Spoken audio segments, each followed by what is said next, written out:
Radhe Radhe everyone, bright সাহিত্য YouTube চ্যানেলে তোমাদের স্বাগত জানাই। শেষ ট্রেনের আগে পার্ট 5। কিছু ভুল ত্রুটি হলে ক্ষমা করে দিও। তো চলো বেশি কথা না বলে গল্প শুরু করি। বছর কেটে যায়, তারা নিজের কাজ, স্বপ্ন সব কিছু সামলে নেয়। কখনো কঠিন সময় আসে, কিন্তু তারা জানে একসাথে থাকলে সব পারা যায়। একদিন তারা আবার সেই স্টেশনে যায়, সেই চেনা জানা যেখানে তাদের দেখা হয়েছিল, একসাথে কথা হয়েছিল, একসাথে থাকা শুরু হয়েছিল। মায়া হেসে বলল, মনে আছে তুই প্রায় চলে যাচ্ছিলি? ইরা বলল, হ্যাঁ, আর তুই আমায় থামিয়েছিলি। দুজনেই চুপ করে দাঁড়িয়ে আছে। এইবার কোনো ভয় নেই, কোনো দ্বিধা নেই। সব গল্পে একটা শেষ ট্রেন থাকে, যেখানে তুমি সিদ্ধান্ত নাও থাকবে না চলে যাবে। ইরা আর মায়া বেছে নিয়েছিল থাকাকে, আর সেই সিদ্ধান্তটাই তাদের গল্পকে সুন্দর করে তুলেছিল। ভালোবাসা মানে শুধু অনুভূতি না, সেটা একটা চয়েস। আর যখন দুজনেই সেই চয়েস নেয়, তখন গল্পটা সত্যি হয়ে ওঠে। কি তাই তো?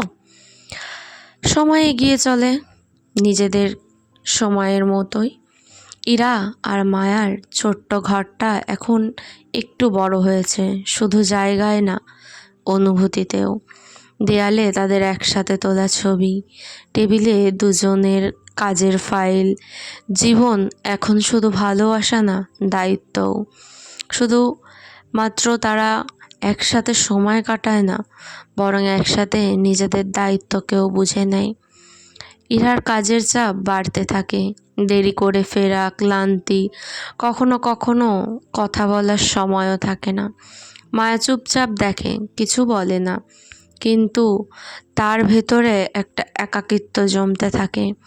এই একই ঘর থেকেও দুজনের মধ্যে অনেকটা দূরত্ব তৈরি হয়। আগের মতো গল্প নেই, হাসি কমে গেছে। একদিন মায়া ধীরে বলল, আমরা কি বদলে যাচ্ছি? এরা উত্তর দিতে পারল না। এক রাতে বড় সড়ো ঝগড়া হয়ে গেল। মায়া বলল, তুই এখন শুধু কাজ নিয়েই থাকিস, আমার কথা ভাবিস না, আমাকে সময় দিস না। এরা রাগে বলল, আমি কি আমাদের জন্যই কাজ করছি না? কথা বাড়তে বাড়তে দুজনেই চুপ হয়ে গেল। সেই রাতে তারা আলাদা ঘরে ঘুমালো। আলাদা প্রথমবার একই ছাদের নিচে থেকেও এত দূরে লাগছিল। এরা বুঝতে পারছিল, ভালোবাসা থাকলে সব ঠিক থাকে না। সময় আর যত্ন দরকার, তাকে কাছে টেনে নেওয়া দরকার। পরের দিন সকালে ইরা পুরনো কিছু ছবি দেখতে দেখতে শুরু করলো। স্কুল, বৃষ্টি, সেই স্টেশন, সব স্মৃতি একসাথে ফিরে এলো। সে বুঝলো এই সম্পর্কটা এত সহজে ভেঙে দেওয়ার না। ইরা ধীরে এসে মায়ের সামনে দাঁড়ালো।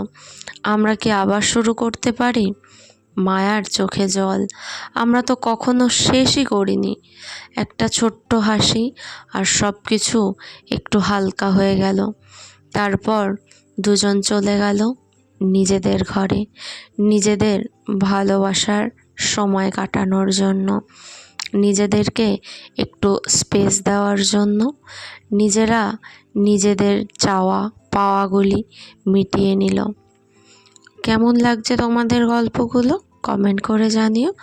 ভালো লাগলে একটু লাইক, কমেন্ট এবং শেয়ার করে দিও। নেক্সট পার্ট খুব জলদি আসবে। ততক্ষণের জন্য সবাই খুব ভালো থেকো, সুস্থ থেকো। আর এমন সুন্দর সুন্দর গল্প পেতে ব্রাইট সাহিত্য ইউটিউব চ্যানেলকে সাবস্ক্রাইব করতে হবে। জলদি গিয়ে সাবস্ক্রাইব করে এসো। তো টাটা।